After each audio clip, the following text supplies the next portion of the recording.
Hey everybody, how's it going? And welcome back to RackFocus. Today we're going to be continuing a conversation we started about a week ago with Justine Seymour. Now if you don't know who Justine Seymour is, she's the famed costume designer extraordinaire to film and television, and she recently worked on Unorthodox, which was the very successful hit show from Netflix. So we have two things that we're really excited to talk to Justine about. She's going to walk us through her costume design portfolio that she created for Unorthodox. This thing is amazing. And give us some understanding behind the scenes of how she put together what she did with her team. But first, Justine has some news. I'm going to put her on the spot here that she has to share for us. Justine, what happened since we talked last? Actually, two things happened. I got nominated for an Emmy in the United States, but I also actually won the best costume design in Germany, and I have the award. I forgot. Hang on a sec. It's right here. So it's plexiglass, so it's hard to see. There it is. There Look it is. At that. My Wow. I'm very proud of it. I'm so excited. So it's already been an amazing year, even though it's been one of the hardest years. So it's a dichotomy. I just don't know which way to turn. Yeah. The sweet and the sour, as they say, right? Yeah, exactly. Sweet and sour. And you're in Berlin currently. You're still in Berlin, right?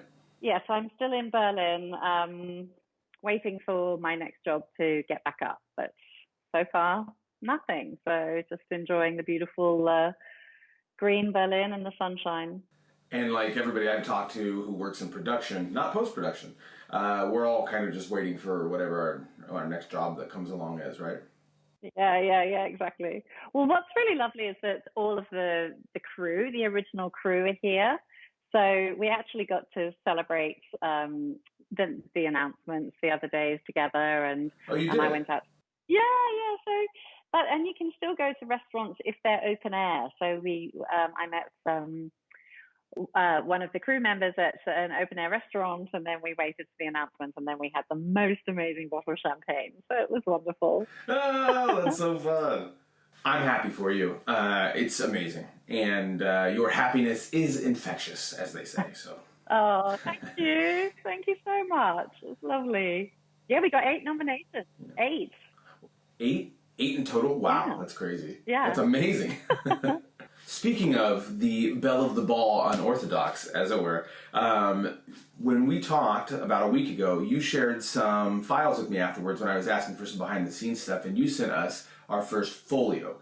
And I'm really excited to talk about it today because it has all these beautiful drawings of the individual costumes and some of this, and there's just all this intricate... It's this awesome look behind the scenes of what part of what a costume designer does. So I would love to start to dig into that with you if we could go through it and kind of you could teach us a little bit about the process. Yeah, first of all, I'd just like to also say that a portfolio for 4 hours of television has to be really, really condensed down. So I've just given a smattering and taste and ideas of things, and some of my nicer drawings I've put into this portfolio. So it's just sort of just to show who I am to the world. It's on my website, and so if anyone's actually interested in me, they can go and look at it, and it's just a nice little calling card. But of course, it's a tiny portion of the actual show. So I just wanted to say that in case people were expecting to see all of the costumes. You won't. Got it. And I mean, honestly, for a short video segment like this, it kind of works perfect to have, not the completely unabridged version, but to have this sort of approximate. Exactly. And it would just be months and months of work. I mean, it would be a whole book if I was actually to do a proper a portfolio of everyone. It would just be enormous. We had so many cast. And actually, since you brought it up, if people want to reach out to you about work or whatever it is, how do they do that? It's Justine-Seymour.com. But if they want to reach out to me, there's no reaching out on that one. But if people are desperate to get in touch, they should do it through Instagram, which is Justine Seymour Costume Design. There it is. Speaking of costume design, let's jump into it. You ready? Yes. Okay, here we go. First question, hopefully there are no stupid questions. Is folio short for portfolio? Yeah, I mean, it is a portfolio. It says it's just down there, costume portfolio in the corner. And the reason I chose this photograph for my title page is I loved it. It's actually Shira Haas, our lead actress, who plays Esty, and she's in what's called a mikvah. And a mikvah is the water that cleanses and allows you to become pure again. And the Jewish Orthodox community goes to the mikvah once a month to be cleansed. And I suppose if you likened it to any other religion, it would be like a baptism, but for the Jewish community, and they do it much more frequently than the rest of the world. And I just loved the innocence and the vulnerability of this shot, and it just speaks volumes about the beauty of this character and her story that we're going to follow. Mm-hmm. Yeah, and the image lends to her personality a bit, right? It's mild-mannered isn't the right term. It's just that it's like this mixture between innocence and strength, right? Yeah. Oh, she's just, and Shira is just one of the most extraordinary actresses. She's really fabulous. And that shot was actually on the very first shoot day. Oof! Wow.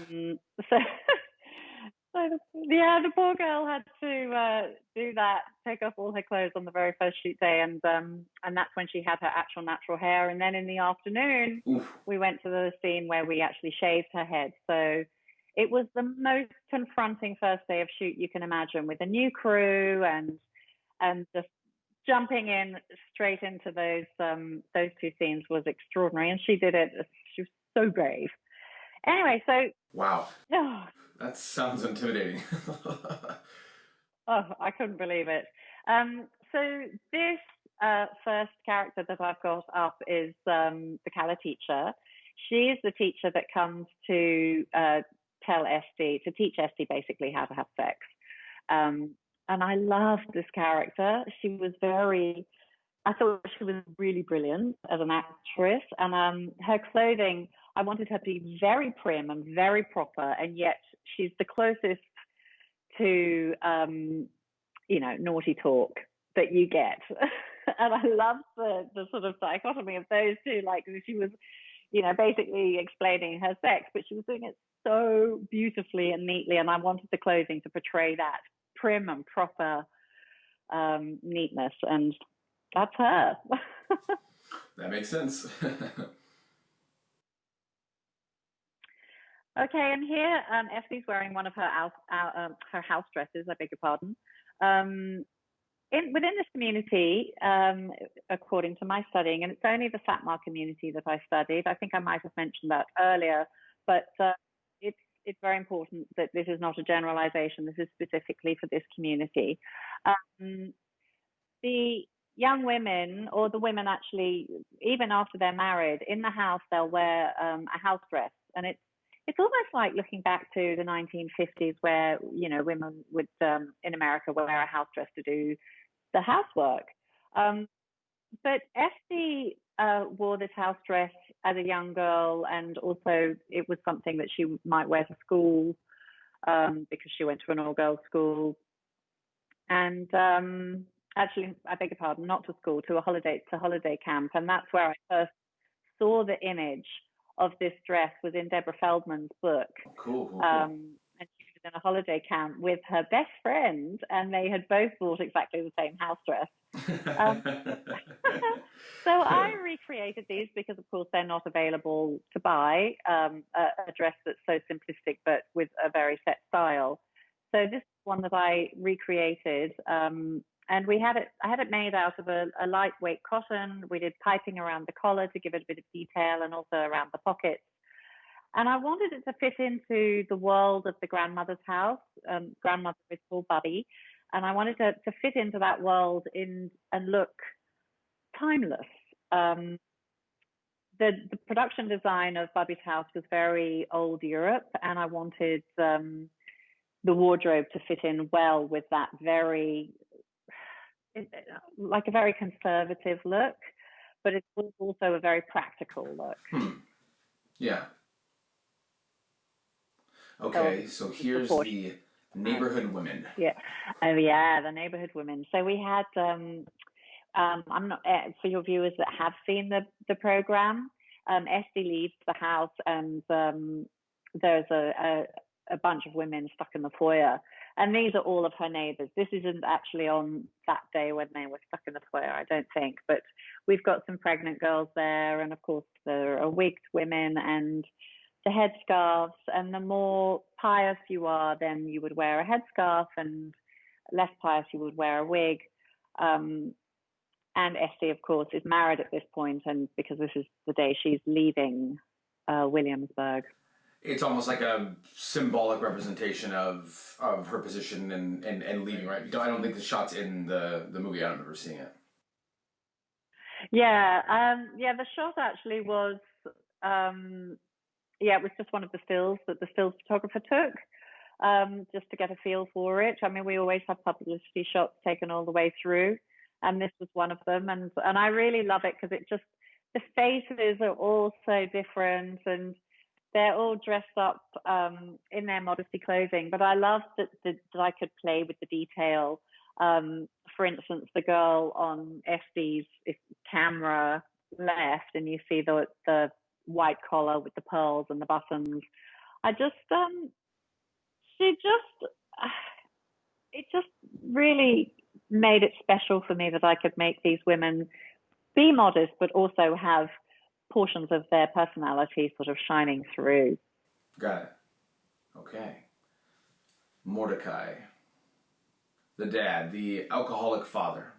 The alcoholic father. So this actor's fabulous, and he actually looks much younger in real life, but he wanted to really kind of play this character up, and he plays a lot of theater in New York. And the hat idea actually was Ellie Rosen, and Ellie Rosen was our advisor who had grown up in this community, and he and I were walking through Williamsburg hunting for treasures to put into the show, and I asked him what this hat meant because it kind of looked a bit Russian to me, and he said that it was actually a really traditional hat and that it would have been worn by very old men. And then he just loved the idea that Mordecai would wear something that was not modern and fancy, like the hats that Yankee wears, like the flat topped one. The kind of like hipper ones. Yeah, it looks really funky and cool. So to make him stand out as really not caring about his appearance, or really very much, I mean, he kind of was a sad soul. And I made his clothes a little bit dirty, and he was a bit disheveled, and he was just not the son that Bubby was proud of. And he certainly wasn't the father to Esty that she always wanted. But here they are. Actually, this is a shot before where she's in her school uniform. So she's playing a 15-year-old down there, and they go and collect the rent. And this is where she's first introduced to one of the tenants, who actually is a piano teacher, and then turns into her teacher. So her potential salvation as well. Yeah. And I want to just... Possible spoiler alerts, everybody. So, but I feel like if you're watching this, you've probably seen it. I mean, I hope so. Uh-oh. So, still watch it if there's a spoiler alert, because it's a very charming show. But I just wanted to give a shout out to Jens, who was our wig maker and hair and makeup head of department. And so, as I told you before, she had her head shaved on the first day of shoot. So that image there is her wearing a wig, and she has always got a wig on. And you would never know it. I mean, oh wow, they are the best wigs I've ever seen, and I'm deeply saddened that he didn't get nominated as well, because he did such an extraordinary job. I actually wonder if anyone knew they were wigs to give him a nomination. Maybe that's what it is. You don't get nominated unless you can tell that it's a wig, like a period piece or something. That's so good. And when we have the wigs on the women in the Williamsburg community, that like the post-married wigs, of course they do look kind of bad because they're not terribly expensive. Whereas these wigs for Esty, I think she had 4 different wigs, were handmade, and he made them hair by hair. They are just works of art. Okay, and you said the wigmaker's name is what? Is it Yin? Jens Bartram. Okay. Okay. Cool. Give him a little bit of shine, right? Yeah, yeah, lovely guy, based in Berlin, incredible artist. Because it's always nice to give a full name shout out if we can, right? Maybe we can put a link in the Yeah. description below if people are interested and want to learn more about him. Okay, next one coming up. Esty meets Yankee. Okay, in this scene, this is where she has already been seen by the potential mother-in-law in the delicatessen, and now she's allowed to meet Yankee as her proposed husband for the arranged marriage. And I wanted her to have on a color that was pretty and sweet, but still very modest and still holding her back and containing herself. Um, and I chose this beautiful pumpkin dress with detail around the neckline, just to have just a spark of youthful prettiness. If you look at the images around her neck, you can see there's a little lace collar. Part of what the community used to make clothing a little bit more modest, but also prettier, are these detachable collars, and I've used them all through the show. This one I actually made. Oh, wow. And I just popped it under this dress because the dress was slightly lower neckline, and for her to go and meet her potential new family, I wanted her to be absolutely perfect. So I used this collar as a way for Esty, the character, to communicate her respect for her possible parents-in-law, and also to her husband. And as you can see, there's a picture there of Amit, who plays Yankee, and he's so cute. He's so sweet. And he played that sort of shy young man really beautifully. This is one of the dresses, actually, that I chose to mirror in her future story arc when she arrives in Berlin and she goes to have dinner with the students.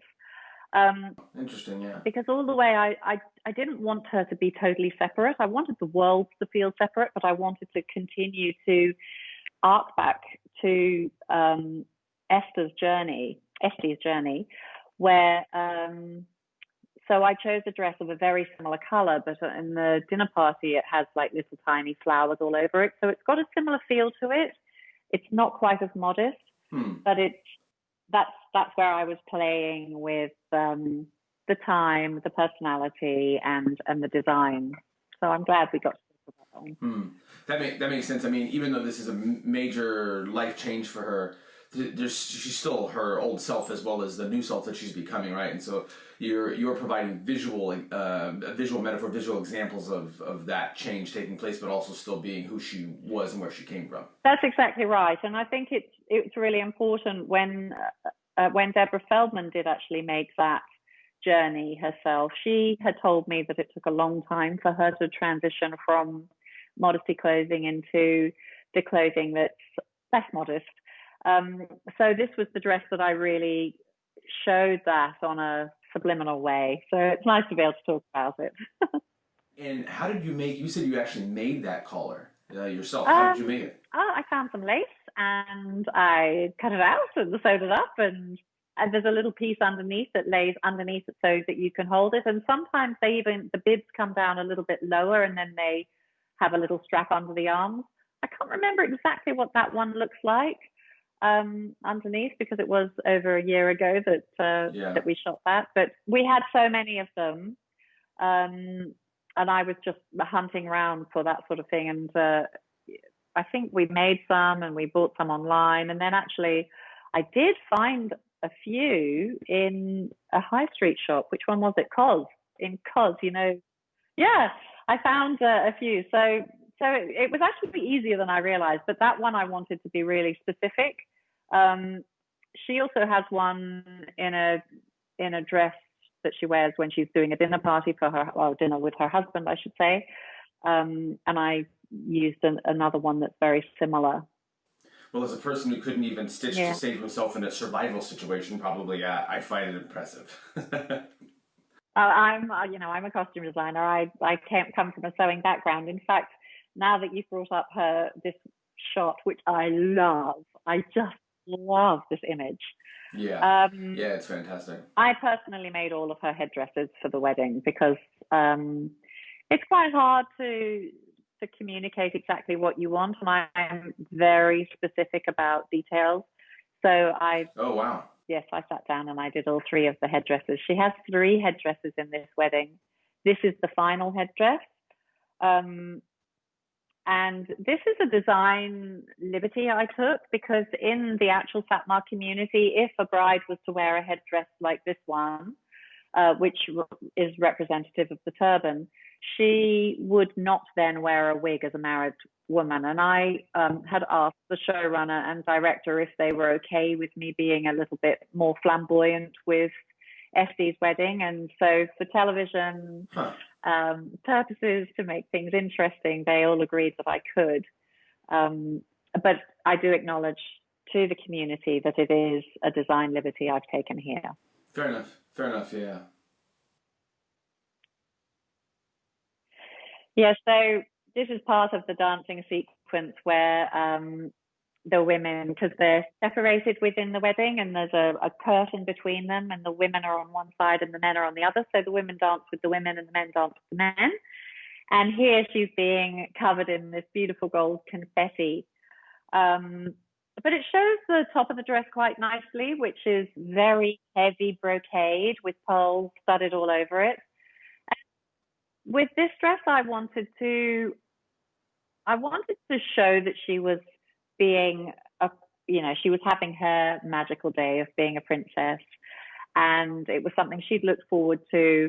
She starts to serve her community after this day because she can do God's work, which is to recreate the 6 million Jews that perished under the Nazi regime.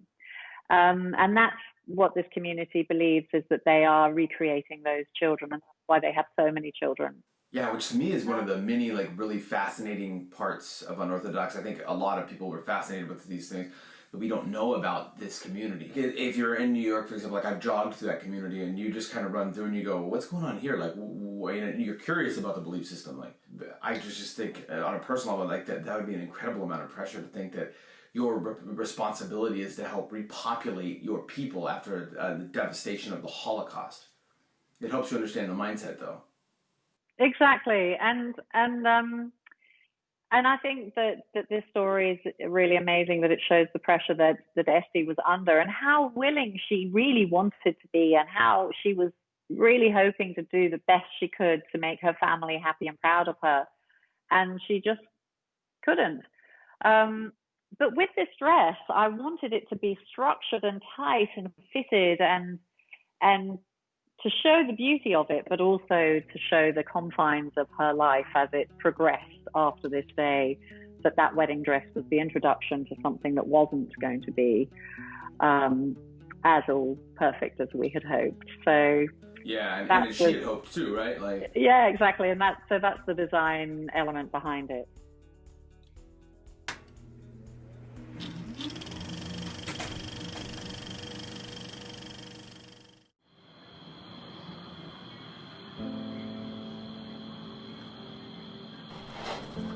We have the resources in this country.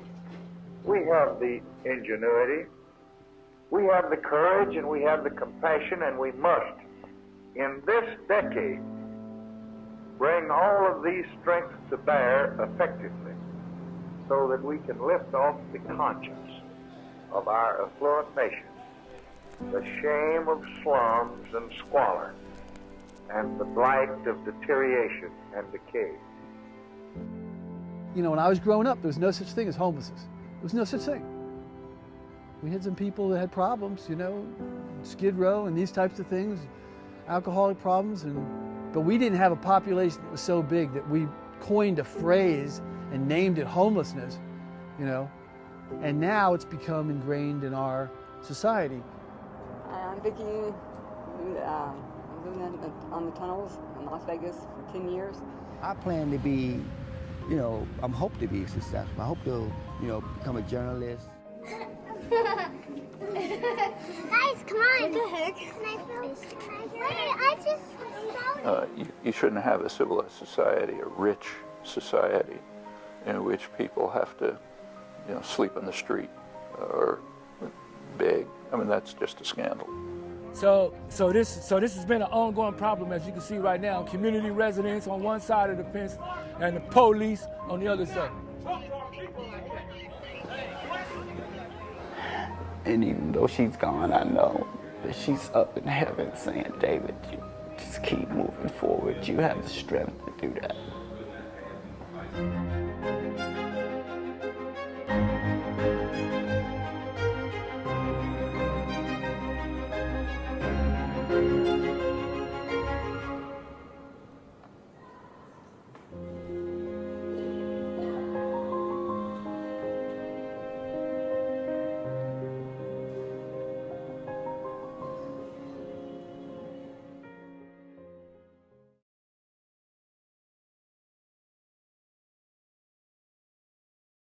Okay, a prayer at the wedding.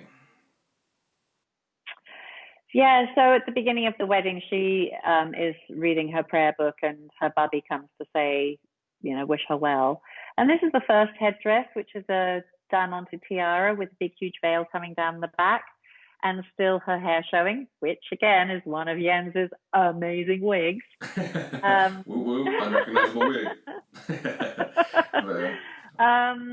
And the dress just being so huge and so full, and her auntie Malka coming up and sort of fixing the dress and, making it all perfect and fussing around her. But Bubby is basically the one that she loves and who looks after her in her life. And they're just having a beautiful moment there.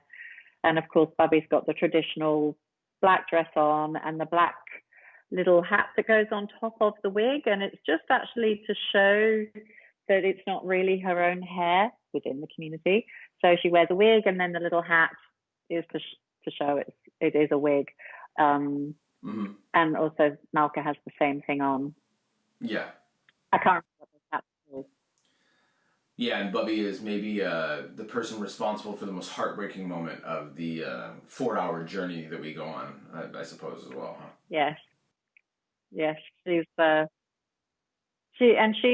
one that's really haunted by the past, and all the ghosts are with her and stay with her. Anyway, so this is a picture of the wedding march. So this is the second headpiece, and Deborah Feldman did actually wear one that looked very similar to that. In fact, I copied it. And this is where they go up onto, they have to be in an open space, and it's called the chuppah, which is the covering, the sky covering, and they actually do the ceremony underneath that, and that's where they smash the glass on the ground, and they're not officially married until that glass smashes. And the women are leading her towards the chuppah, where all the men are singing and praying.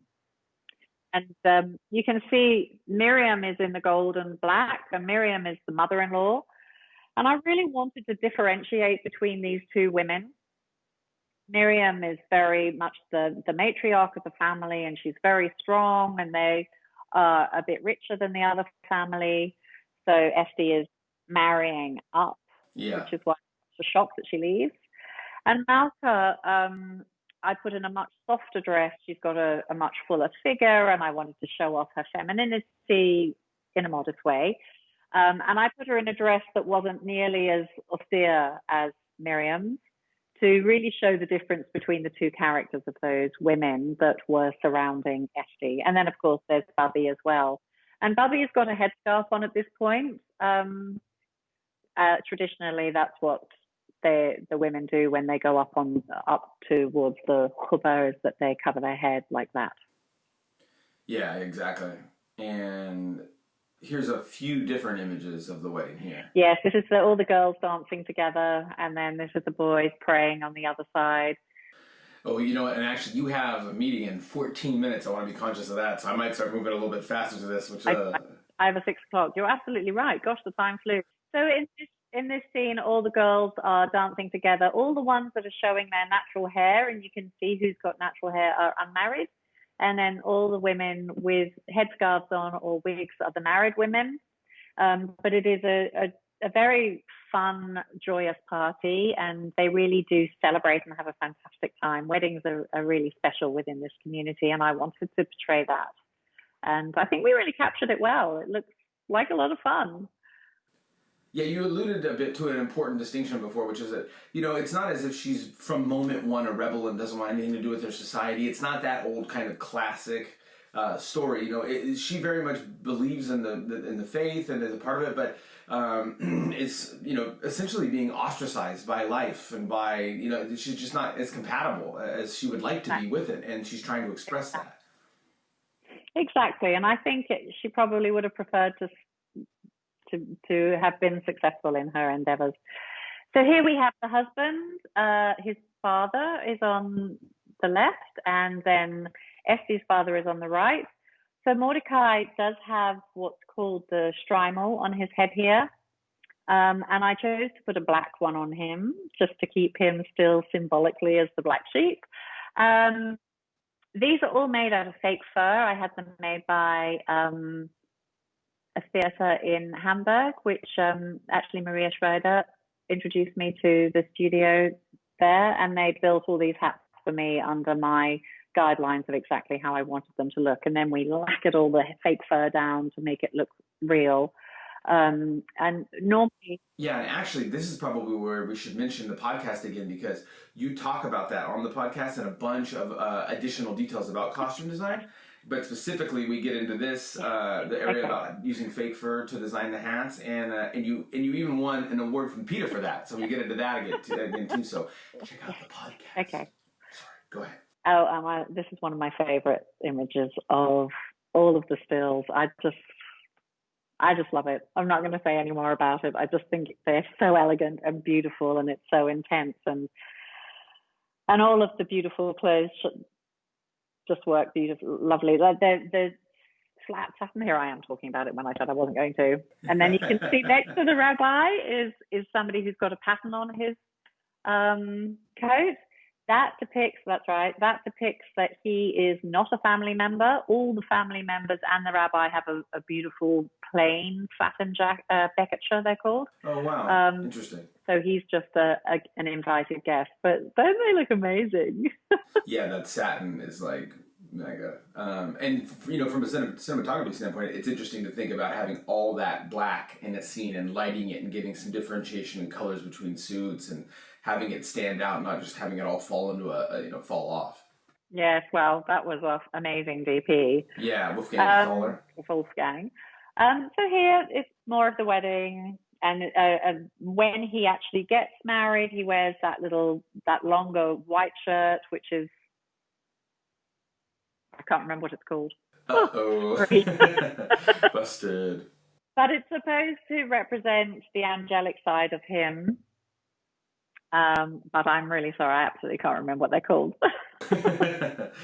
Well, you are allowed to forget at least one thing. I mean, it is a year later, right? Oh, and time check. You have 5 minutes until the big Netflix panel comes up. Oh, so yes, this is the night of her wedding.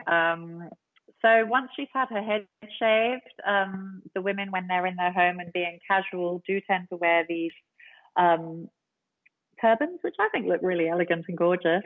And I chose to put her in this lace gown. This is another one we had made specially for her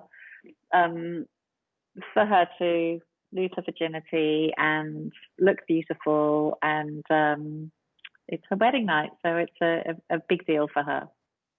And then a few days later, her mother-in-law, Miriam, comes to help her by giving her lubricant, and I dressed them so differently, just to really emphasize the sort of power struggle between them. So Essie actually hasn't even got dressed for the day. She's in another robe. She's still wearing her turban, and the mother is wearing a very structured coat, and I wanted that to be very fitted and pinched in, and she's very well put together. So she's a little bit scary, and of course she's only just married, and she just finds out in this scene that Yankee's basically telling all their bedroom secrets to the mother-in-law, and she's quite horrified and feels a bit let down. And I think this is sort of the beginning of her feeling like Yankee's not really looking after her and on her side. So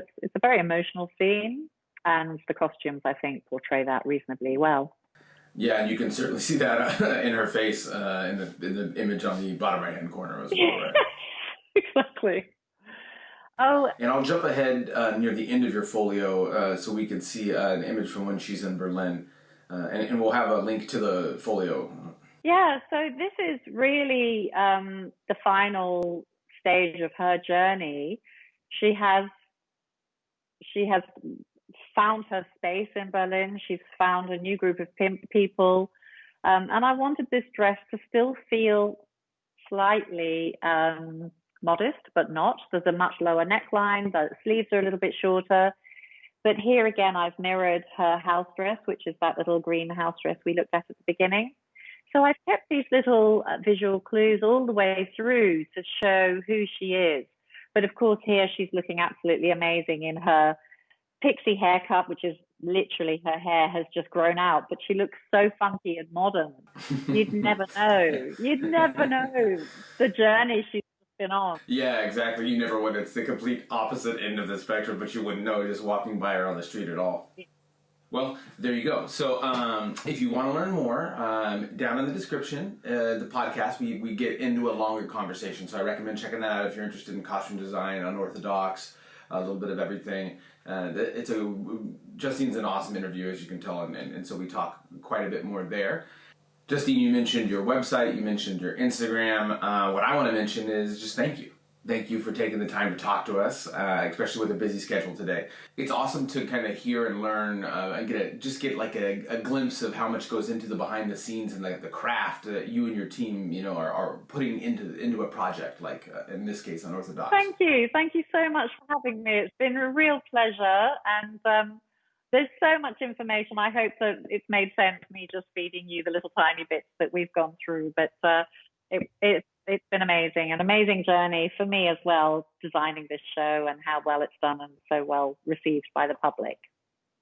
And as we say goodbye, good luck with the nomination. Thank you. Thank you so much. Okay, goodbye. Thanks for watching RackFocus. If you'd like to go farther down the wormhole with us, Justine and I talked for probably an hour on the podcast, more about costume design and other things related to Unorthodox, so you can definitely follow up there. If you want to help us out, you can always click the like button and the subscribe button if you find it interesting. And if you want to follow any show notes, learn about our nonprofit or any of the rest of that stuff, that's all in the info below. So thank you very much.